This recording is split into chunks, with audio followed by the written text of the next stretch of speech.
Em março de 2020, a Organização Mundial da Saúde declarou que o surto do novo coronavírus, relatado em dezembro de 2019 na China, se tornou uma pandemia. The assessment that COVID-19 can be characterized as a pandemic. A característica desta doença, agora, de uma maneira até certo ponto tardia, a Organização Mundial de Saúde concorda com a posição brasileira de que estávamos frente a uma pandemia. Pandemia é uma situação em que um vírus tem uma alta capacidade de presença em continentes e transmissão sustentada em vários desses continentes. O Brasil já vinha alertando para isso pela complicação que era de se fazer nexo causal de estados gripais. Sistemas de saúde lutam contra a capacidade de infecção do vírus e cientistas se desdobram para descobrir uma vacina. Alguns lugares do mundo relaxaram as medidas de isolamento, enquanto outros aumentam as restrições por conta de uma segunda onda. Teremos essa segunda onda aqui no Brasil? A vacinação deve ser obrigatória? O que vamos guardar? Eu sou Fernando Krieger e este é o podcast Discussões. O tema é Pós-pandemia. Para onde vamos? Para esclarecer nossas dúvidas, converso neste episódio com a infectologista do Hospital Santa Catarina, Fernanda Arnes de Castro. Prazer falar contigo, bem-vinda à discussão. Muito obrigada, Fernanda. É um prazer a todos os ouvintes também. São temas sempre muito importantes, então vamos lá para tentar deixar a população mais bem informada possível. Doutora Fernanda, a Europa volta a registrar um alto número de casos e enfrenta uma segunda onda do novo coronavírus. Por aqui, Santa Catarina e mais 2 estados também registram um aumento. Corremos o risco de uma segunda onda aqui no Brasil? Olha, Fernanda, eu acredito que sim. Toda a Europa tem mostrado, até a China mesmo lá no começo mostrou, quando as medidas foram ficando mais relaxadas, o pessoal um pouco mais cansado de tantas medidas restritivas, o vírus voltou a circular, porque as pessoas voltam a se encontrar, diminuem as medidas de preventivas, né, o uso de máscara, higiene de mãos, encontram muita gente. Isso tudo demorou em média aí sempre uns 3 meses entre a primeira e a segunda onda. Aqui no Brasil a gente está acabando de sair da primeira onda, né? Diria que ali em final de agosto foi onde a gente conseguiu começar a baixar o número de casos, então agora nós estamos aí no segundo mês. E a gente já vê um aumento do número de casos, principalmente aqui no sul, né? Paraná, Santa Catarina. Então a gente tem que ficar de olho, porque a gente corre risco sim de dentro daqui um mês a gente ter uma segunda onda. E o que é pior, a Europa tem mostrado que a segunda onda tá pior, tá maior o pico do que foi na primeira.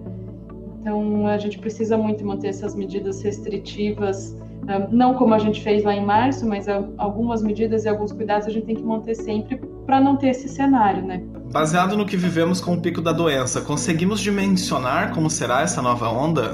Ainda não, né? O esperado é que se a gente tiver uma segunda onda seja pelo menos igual, isso das medidas...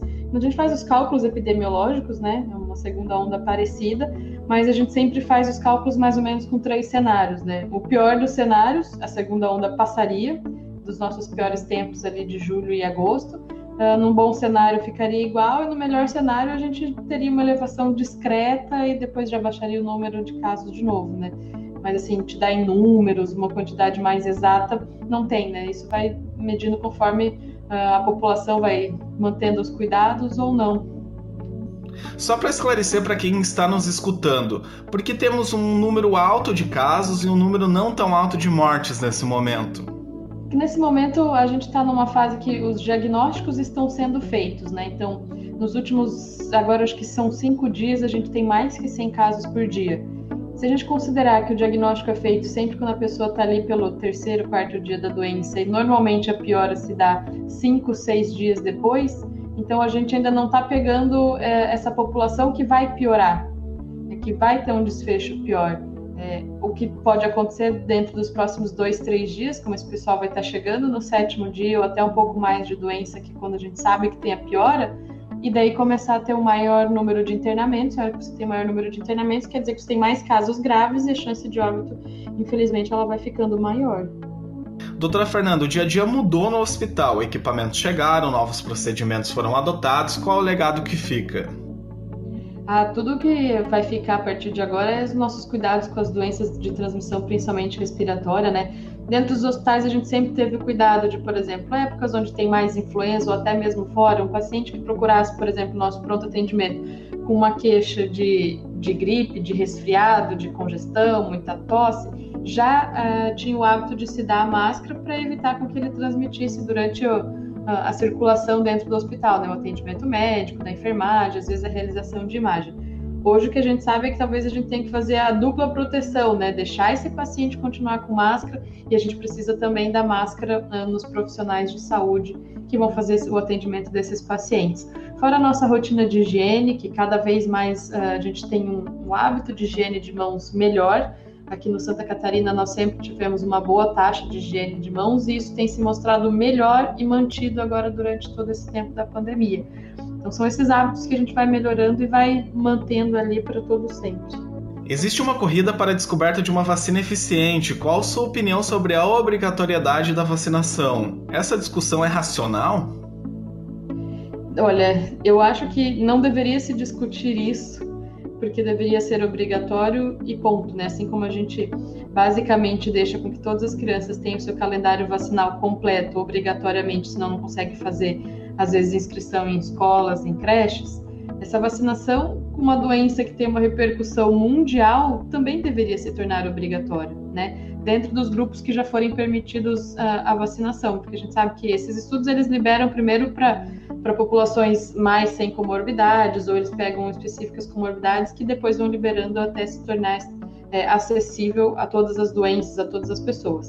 Mas se tem uma repercussão mundial tão grande, não faz sentido a gente não obrigar com que alguém não tome essa vacina para proteger o outro, né? O que a gente sabe é que a vacina, por exemplo, do sarampo, ela também é obrigatória na infância, ou a qualquer medida. Se não tomou na infância, a qualquer horário você vai lá e você pode tomar vacina.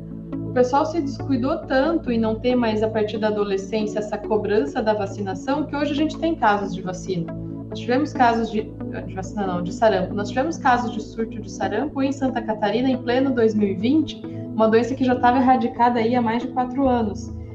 Então, se a gente não obriga as pessoas a vacinarem, elas relaxam, não fazem a sua parte de espontaneamente tomar a vacina, e nisso a gente vai vendo as doenças voltarem, né? O que acontece? Se uma pessoa só não vacinar, isso não vai ter uma repercussão, né? Ela vai ficar doente, ela se resolve. O problema é que a gente corre o risco de ter várias pessoas que não se vacinam. E daí, correndo esse risco, é a doença que vai ficar circulando e a gente vai ter que ficar sempre com essas medidas, né? De não fazer festas, de ficar usando máscara. A higiene de mãos nem conta como uma medida, porque isso deveria ser uma coisa preventiva de todo mundo sempre. Doutora Fernanda, para encerrar, uma provocação. As recomendações sobre os cuidados permanecem? A pandemia acabou? Não acabou. Não temos data para acabar e as recomendações permanecem. Ainda mais agora nesse período que já passaram-se 7, 8 meses de pandemia, que está todo mundo um pouco mais cansado de ficar mais isolado em casa, cansado de não sair, de não ver amigos, o restante da família. A gente precisa agora, é o momento que a gente precisa de mais atenção. Senão a gente começa a relaxar, para de lavar a mão, para de usar máscara, começa a encontrar mais pessoas, e aí onde tem a chance de quem não se infectou, se infectar e às vezes correr o risco de ter um desfecho pior. Então, a pandemia não acabou, a gente infelizmente ainda não tem uma data para que tudo isso resolva e a gente consiga finalmente deixar máscara ou às vezes fazer encontros mais tranquilamente. Pessoal, por favor, mantenham os cuidados. Fernanda Arnes de Castro, infectologista do Hospital Santa Catarina, mais uma vez um prazer falar contigo, obrigado por participar. Obrigada a você, um abraço para todo mundo. O podcast de discussões é um espaço para reunião de argumentos e troca de informações sobre os principais assuntos da atualidade. Conversas sobre a história, o presente e tentativas de apontar caminhos para o futuro. Você ouve o podcast no Spotify, YouTube, IGTV, Facebook e no portal informeblumenau.com. Até a próxima!